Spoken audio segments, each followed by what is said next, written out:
ఫలించు ప్రతి తీగ మరి ఎక్కువగా ఫలింపవలనని దానిలోని పనికిరాని తీగలను, అంటే ఇప్పుడు గమనించండి, అక్కడ పూర్తిగా పనికిమాలిన తీగ ఉంది, ఫలించే తీగలో కూడా పనికిమాలిన ఉన్నాయి. అర్థమవుతుందా? ఆ ఫలించే తీగ ఇంకా ఫలించవాలనని ఆయన ఏం చేస్తాడంటే, చెప్పండి గట్టిగా, దాంట్లో పనికిరాని తీగలను కూడా తీసివేస్తాడు. హల్లెలూయా, హల్లెలూయా. మీకు చెప్తున్నాను, అప్పుడప్పుడు మనిషి అన్న తర్వాత ఏదో ఒక బలహీనత అనేది పొడచూపుతా ఉంటుంది, అప్పుడప్పుడు. అర్థమవుతుందా?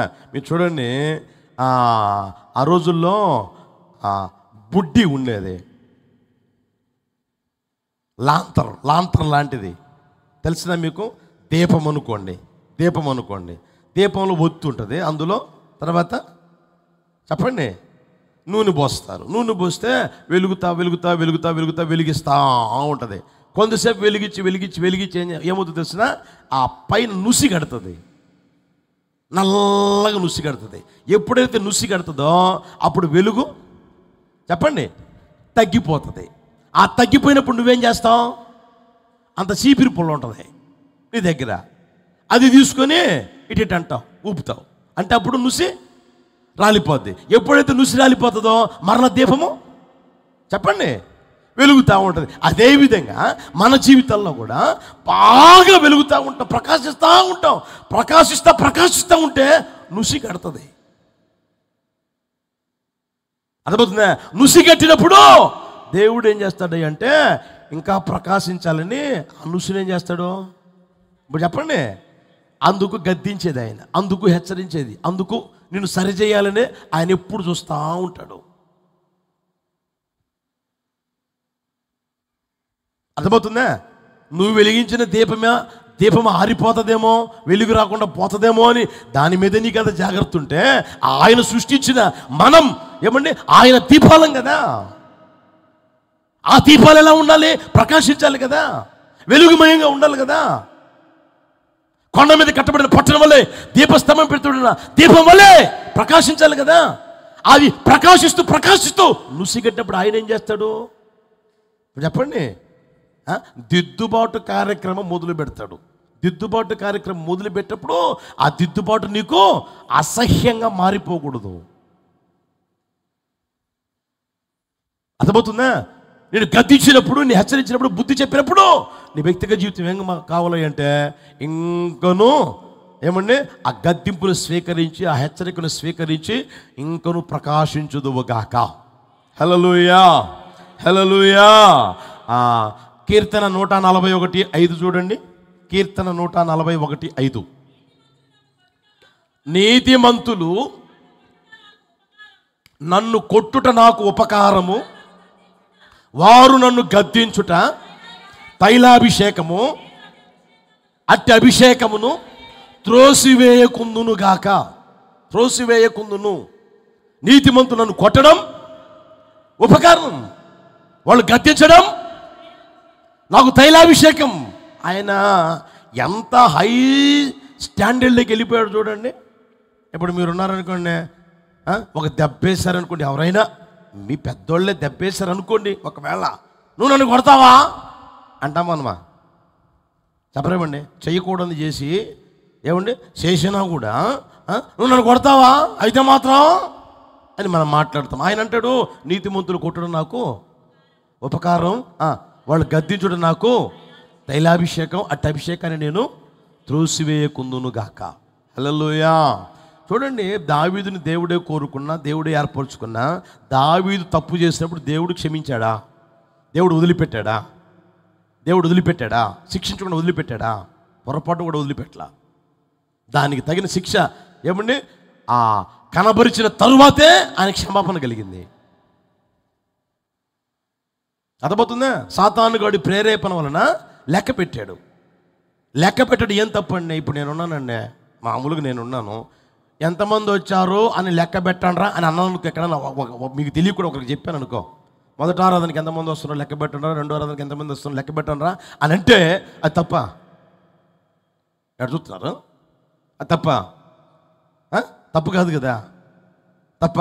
ఆయన కూడా ఏమన్నాడు, మన దేశంలో ఎంతమంది జనాలు ఉన్నారో, ఎన్ని డాళ్ళు ఉన్నాయో, ఎన్ని ఈటులు ఉన్నాయో, ఎంత ఉందో సామాగ్రి, ఎన్ని బంగారం ఉన్నాయో, ఎన్ని వెండి ఉన్నాయో లెక్క పెట్టండి రా అన్నాడు. అవునా కదా, లెక్క పెట్టు. అది సాతానుగాడి ప్రేరేపణ ఉంది ప్రియమైన వాళ్ళరా. అయితే చూడండి, ఆ లెక్క పెట్టిన దానికే దేవుని దగ్గర నుంచి తీర్పు వచ్చింది. అర్థమవుతుందా? ఇప్పుడు ఆదాము అవ్వలు ఉన్నారు, వాళ్ళు ఏం పాపం చేశారు చెప్పండి? ఏమి దుర్మార్గమైన పాపం చేశారు?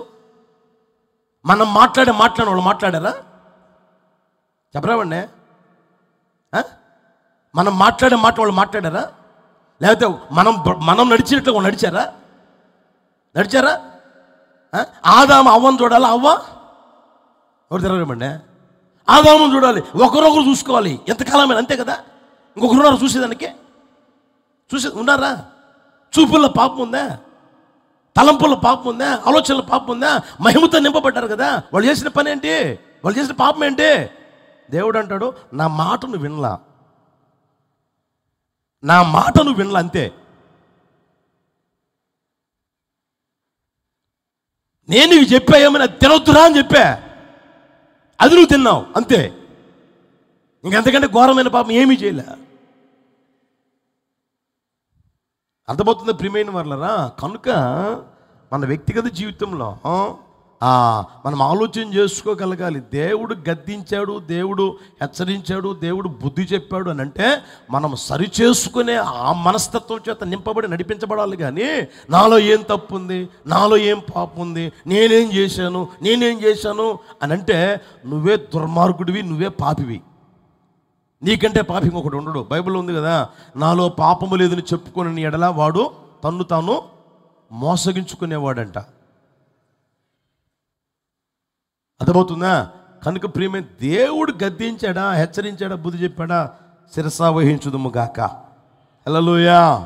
మీరు ఇంకా చూడండి, దావీదు జీవితంలో మనం ఆలోచన చేస్తే బత్షెబతో పాపం చేశాడు, తప్పు చేశాడులే, పోనీలే, ఇన్ని మంచి బుద్ధులు ఉన్నాయి కదా, ఇన్ని మంచి పనులు చేస్తున్నాడు కదా, దేశాల మీదకి అంతా పోయి యుద్ధం చేస్తూ ఉన్నాడు, నేను చెప్పిన మాట అంతా చేస్తాను, నా చిత్తానుసారమైన వాడు అని వదిలిపెట్టేశాడా?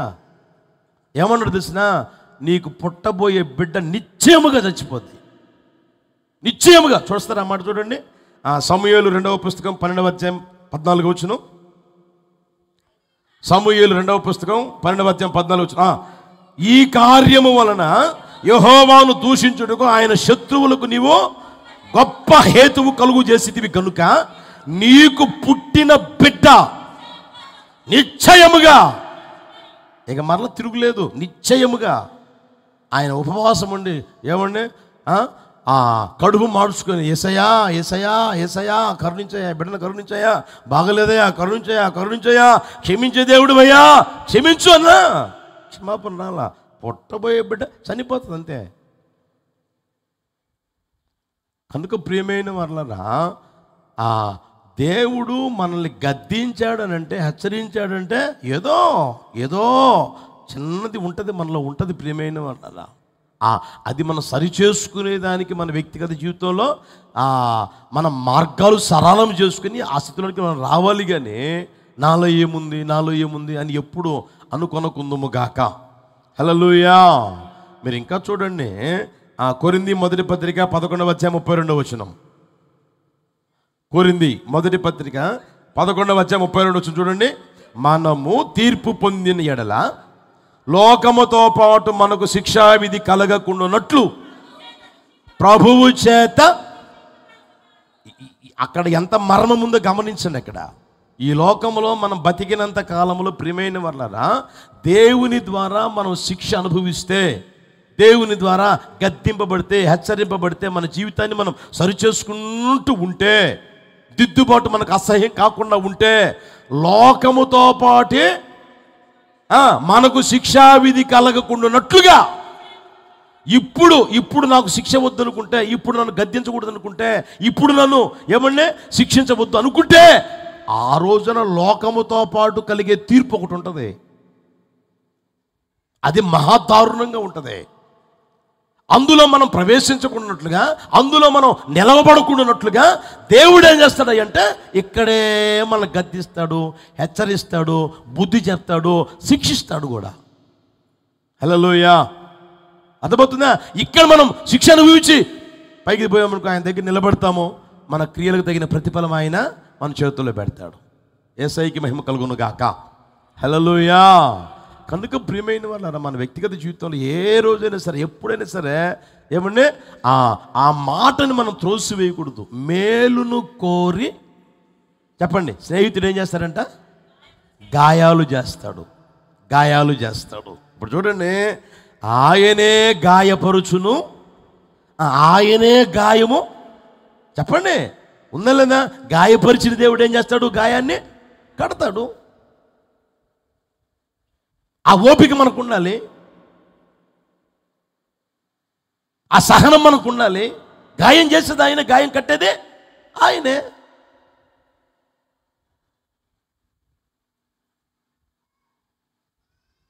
అర్థమవుతుందా? నేను ఇంత ప్రార్థన చేస్తున్నాను కదా, నా స్నేహితుల కోసం కూడా ప్రార్థన చేస్తున్నాను కదా, ఉపవాసం ఉండి కూడా ప్రార్థన చేస్తున్నాను కదా, కడుపు కొట్టుకునేలా ప్రార్థన చేస్తూ ఉన్నాను, వారానికి 1 రోజున 2 రోజుల 3 రోజుల, ఎప్పుడు ప్రేరేపణ వస్తున్నప్పుడు ప్రార్థన చేస్తూ ఉన్నాను కదా అని నువ్వు అనుకుంటే కుదురుతుందా? ఆయన మేలును కోరే దేవుడు. హల్లెలూయా, హల్లెలూయా. మేలును కోరి ఆయన ఏం చేస్తాడంట? గాయం చేస్తాడు, గాయం చేస్తాడు. దాన్ని గుర్తెరుగుదము గాక. హల్లెలూయా.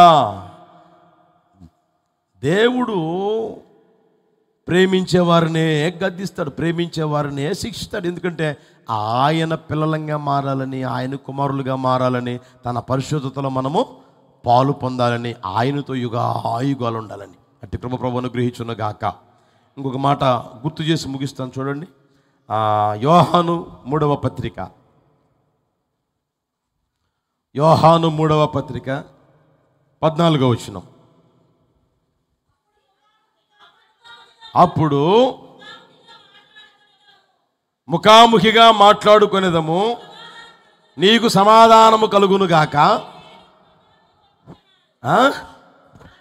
మన స్నేహితులు నీకు వందనములు చెప్పుచున్నారు, నీ యొద్దనున్న నీ స్నేహితులకు పేరు పేరు చొప్పున వందనములు చెప్పుము. స్నేహితులు ఏం చేస్తారంటే ముఖాముఖిగా మాట్లాడుకుంటారు. స్నేహితుల కోసం ప్రార్థన చేస్తారు. స్నేహితుల్ని ధైర్యపరుస్తారు. స్నేహితుల్ని సరిచేస్తాడు స్నేహితుల్ని. ఆ తర్వాత స్నేహితులు ఏం చేస్తారంటే వందనాలు చెప్పుకుంటా ఉంటారు. యేసయ్యకు మహిమ కలుగును గాక. స్నేహితులు ఏం చేస్తారంట? వందనాలు చెప్పుకుంటారు. ఈ రోజున ఇంతమంది మేము ఇక్కడ ఉంటే మేము అందరికీ వందనాలు చెప్పే స్థితిలో ఉన్నాము అనుకొనగలిగిన వారు ఎంతమంది ఉంటారు? అర్థమైందా? నేను అందరికీ వందనాలు చెప్పగలిగే స్థితిలో ఉన్నాను అన్నవాళ్ళు ఎంతమంది ఉంటారు?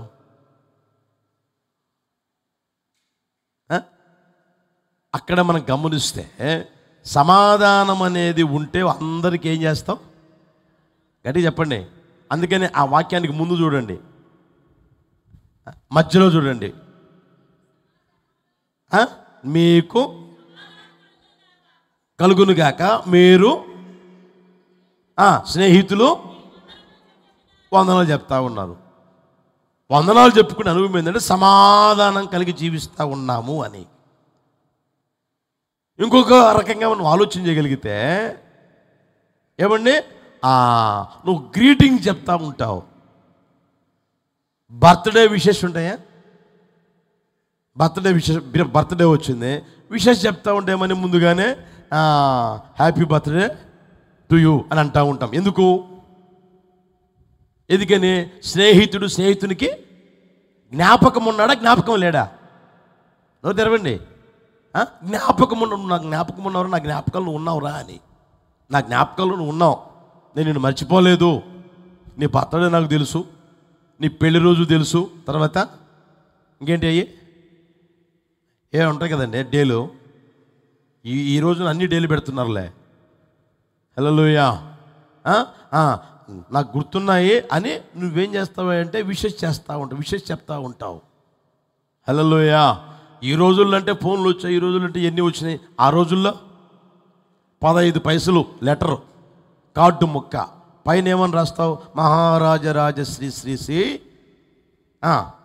తర్వాత అక్కడ వందనములు అంటావు. మీరు బాగున్నారని తలంచున్నాను, నేను కూడా బాగున్నాను అంటావు. అర్థమవుతుందా? ముందు ఏం చేస్తావు, గ్రీటింగ్స్ తెలియజేస్తావు. అర్థమవుతుందా? అంటే వాళ్ళు రాసింది చూడరు, ఏది 15 పైసల కార్డు ముక్క రాసింది చూడరు. అర్థమవుతుందా?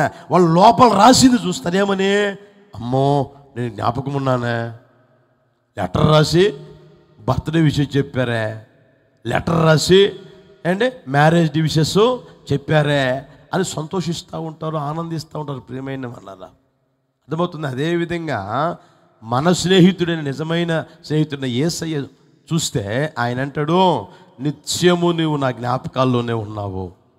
చూడుము, నా అరచేతిలో నేను నిన్ను చెక్కుకొని ఉన్నాను, నీ ప్రాకారము నిత్యము నా ఎదుట ఉన్నాయి అంటాడు ఆయన. యేసయ్యకి మహిమ కలుగును గాక. కనుక ప్రియమైన వాళ్ళరా, మనం నిజమైన స్నేహితుడైన యేసయ్యని స్నేహితునిగా చేసుకుందాము గాక. యేసయ్యకి మనం స్నేహితులుగా ఉందము గాక. అట్టి కృపతో ప్రభు నింపును గాక. ఈ ఆశీర్వాద ఫలాలు ఒక్కొక్కరు అనుభవించేట్లుగా యేసయ్య చేయును గాక. లేచి నిలబడి ప్రార్థన చేసుకుందామా?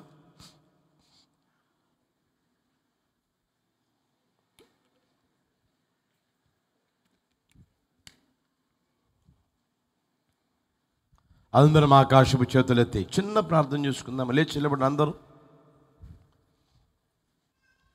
ఇప్పుడే కూర్చోమక్కండి, అందరు లేచి నిలబడండి. ఒక క్షణం అలా చేతులెత్తి చిన్న ప్రార్థన చేసుకో. నీవెవరైనా సరే, నీకున్న స్నేహితుడు, నువ్వు అనుకుంటున్న స్నేహితుడు ఎలాంటి వాళ్ళో గుర్తెరుగు. నువ్వు యేసయ్యని నిజమైన స్నేహితుడిగా చేసుకోగలిగావా? హల్లెలూయా. ఆకాశమందు ఉన్న దేవుడు, ఇశ్రాయేలు స్తుతుల మీద ఆశీనున్న దేవుడు, మనం స్తుతించే స్తుతుల మీద ఆశీనుడై దిగి వచ్చి నీతో మాట్లాడిన మాటలు గుర్తెరుగు సహోదరుడా, సహోదరి. ప్రైజ్. హల్లెలూయా, హల్లెలూయా, హల్లెలూయా. యేసయ్యా మీకు స్తోత్రం. చేతులు ఎత్తలేరా? చేతులు ఎత్తగలిగినంతసేపు చేతులు ఎత్తండి. బలవంతం కాదు, హృదయపూర్వకంగా చేయండి. హృదయపూర్వకంగా చేతులు ఎత్తు, హృదయపూర్వకంగా ప్రార్థన చేసుకో, హృదయపూర్వకంగా ఆయనకి నిన్ను నువ్వు సమర్పించుకో. నా స్నేహితుడా, నా స్నేహితుడా. ప్రైజ్. హల్లెలూయా, హల్లెలూయా, హల్లెలూయా. నిజమైన స్నేహితుడు ప్రియమైన వాళ్ళ నజరేయుడైన యేసు. ఆయన ముఖాముఖిగా మాట్లాడే దేవుడు, మధురమైన మాటలతో నీకు సమాధానం ఇచ్చే దేవుడు, నీతో మాట్లాడే దేవుడు. హల్లెలూయా, హల్లెలూయా. స్నేహితుడు యేసయ్య గనుక ఆయన మన కోసం ప్రార్థన చేస్తూనే ఉన్నాడు. గతంలో చేశాడు, ఇప్పుడు చేస్తూ ఉన్నాడు, తర్వాత రోజుల్లో చేస్తారు. ప్రియమైన వాళ్ళరా, స్నేహితుడు ప్రార్థన చేసేవారు, స్నేహితుడు ధైర్యపరిచేవాడు, స్నేహితుడు ధైర్యపరుస్తాడు, స్నేహితుడు బలపరుస్తాడు. ప్రియమైన వాళ్ళరా, స్నేహితుడు సరిచేస్తాడు. మన యేసయ్య మన స్నేహితుడు. ఆయన మనల్ని సరిచేస్తూనే ఉంటాడు, మనల్ని సరిచేస్తూనే ఉంటాడు. ప్రియమైన వాళ్ళరా, అందరం ప్రార్థన చేసుకోగలమా? నా స్నేహితుడా నన్ను సరిచేయ్యా అని అనగలవా? అనగలవా? ఆలోచన చేసి సహోదరుడా, సహోదరి. స్నేహితుడు వందనాలు చెప్తాడు, స్నేహితుడు వందనాలు చెప్తాడు. ప్రైజ్. హల్లెలూయా, హల్లెలూయా, హల్లెలూయా, హల్లెలూయా, హల్లెలూయా, హల్లెలూయా.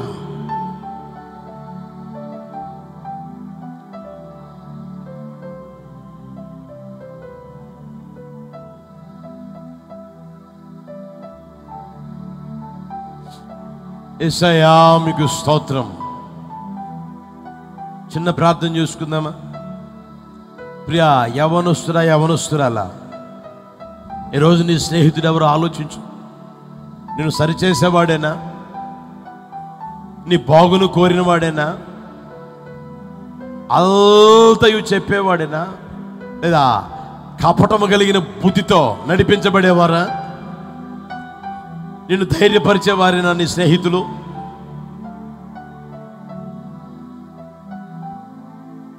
ఒకసారి ఆలోచన చేసుకో.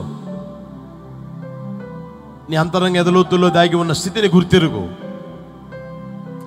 ఇక మీదటైనా నా యేసయ్యని స్నేహితునిగా చేసుకుందురుగాక. ఆయన నిన్న నేడు నిరంతరం ఏకరీతిగా ఉన్నవాడు. ప్రియమైన వాళ్ళరా, ఏ రోజు కూడా ఆయన త్రోసివేసేవాడు కానే కాదు. ఆయన ఎల్లప్పుడూ నీకు స్నేహితుడిగా ఉండేవాడు, ఎల్లప్పుడూ స్నేహితుడిగా ఉండేవారు. మిమ్మల్ని దాసులని పిలవక ఇక మీదట నా స్నేహితులని పిలుచుచున్నాను. లోకములో ఉన్న స్నేహితులు రోజులు గడవగా పెద్ద శత్రులుగా మారిన వారు ఉన్నారు. మన కళ్ళు చూస్తూ ఉన్నాయి, మన చెవులు వింటానే ఉన్నాయి. ప్రియమైన వాళ్ళరా, నా యేసయ్య ఎప్పుడు నీకు శత్రువుగా మారడు. నా యేసయ్య ఎల్లవేళలా నీకు మంచి స్నేహితుడిగా ఉండునుగాక, ప్రాణ స్నేహితుడిగా ఉండునుగాక, ముఖ్య స్నేహితుడిగా ఉండునుగాక, మీ కుటుంబ స్నేహితుడిగా ఉండునుగాక, ఆయన మీతో ముఖాముఖిగా మాట్లాడునుగాక, మధురమైన మాటలతో నీకు సమాధానమిచ్చునుగాక, మధురమైన ఆలోచనలు నీకు తెలియజేయునుగాక, నీవు బాగుపడే ఆలోచనలు నీకు తెలియజేయునుగాక. ఆయన నీ కొరకు ప్రార్థన చేస్తూనే ఉన్నాడు.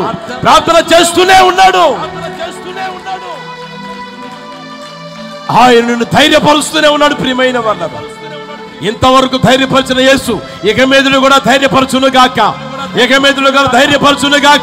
నీ చేయి పట్టుకుని నడిపించునుగాక, నీ వెన్ను తట్టి బలపరచునుగాక, నేను ఉన్నానని నిన్ను ధైర్యపరచునుగాక. యోనాతాను ధైర్యపరిచినట్లుగా, దావీదును ధైర్యపరిచినట్లుగా, సహోదరుడా సహోదరి, నా యేసయ్యను ధైర్యపరచునుగాక, నిన్ను లేవనెత్తునుగాక.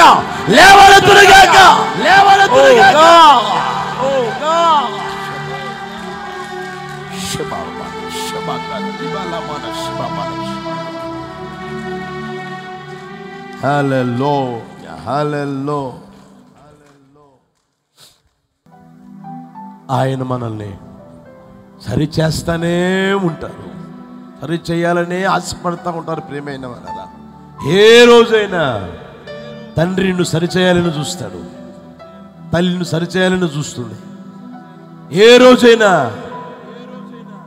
మన యేసయ్య ప్రియమైన వాళ్ళ మన స్నేహితుడు సరిచేయాలి అని చూస్తానే ఉంటాడు. ప్రియమైన వాళ్ళ సరిచేద్దాం, బలహీనతలో ఉన్నాడా సరిచేద్దాం అని కోరుకుంటా ఉండేవాడు. ప్రియమైన మన స్నేహితుడు మనని ఎల్లప్పుడూ జ్ఞాపకములో ఉంచుకునేవాడు.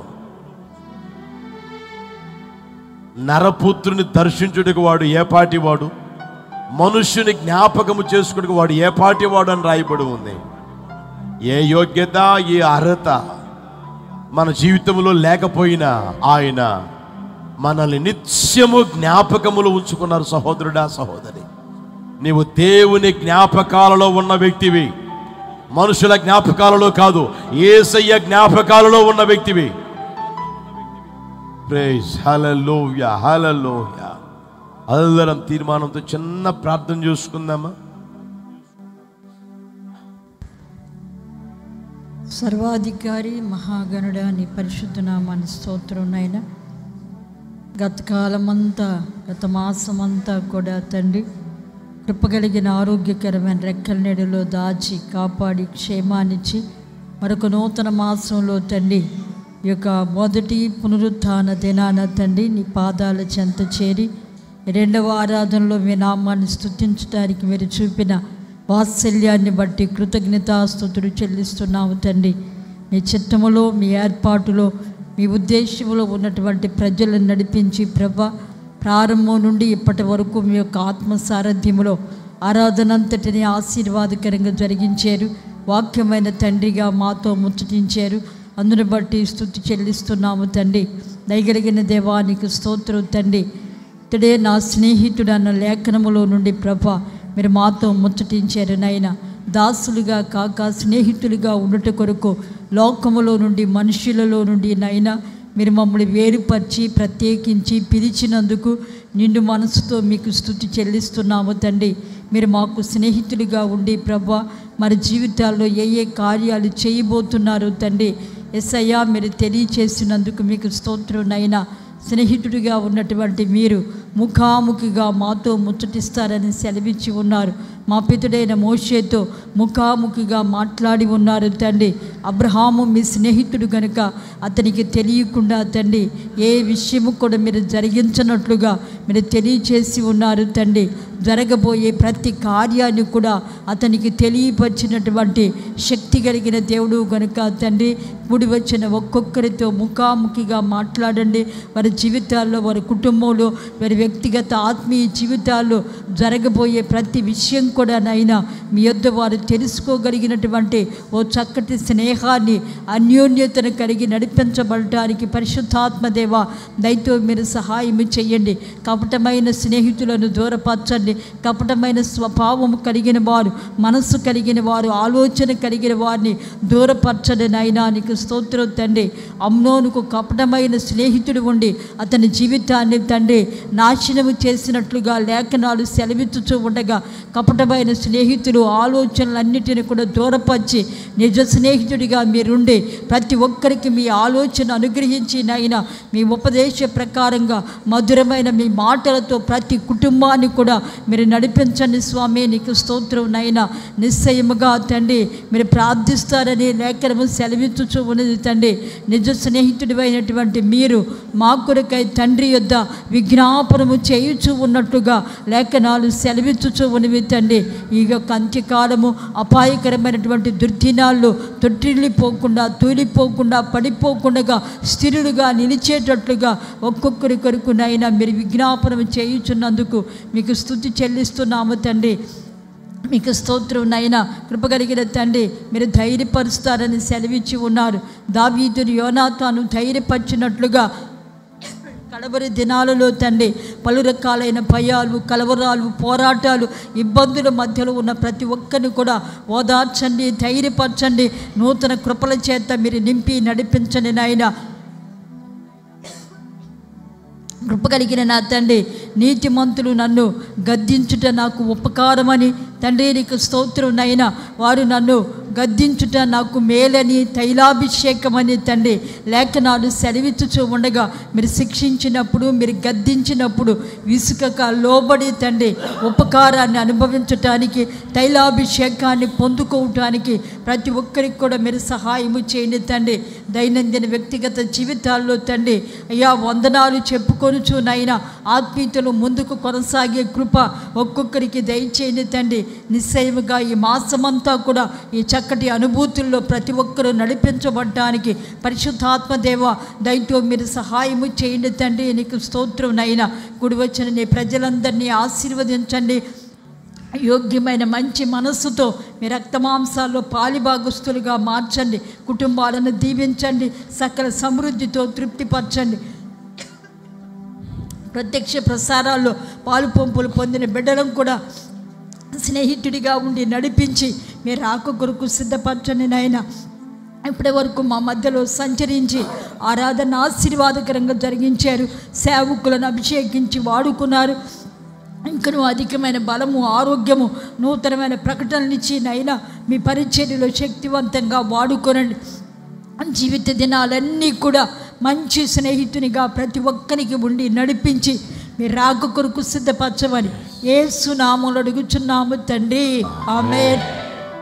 ప్రభువైన యేసుక్రీస్తు కృప, తండ్రి దేవుని ప్రేమ, పరిశుద్ధాత్మని అన్యోన్య సహవాసము సన్నిధి ఇప్పుడు ఎల్లప్పుడూ సదాకాలం మనకును సకల పరిశుద్ధులకును తోడే నడిపించునుగాక. ఆమేన్. చెప్తాం అందరం ఆమేన్. హల్లెలూయా.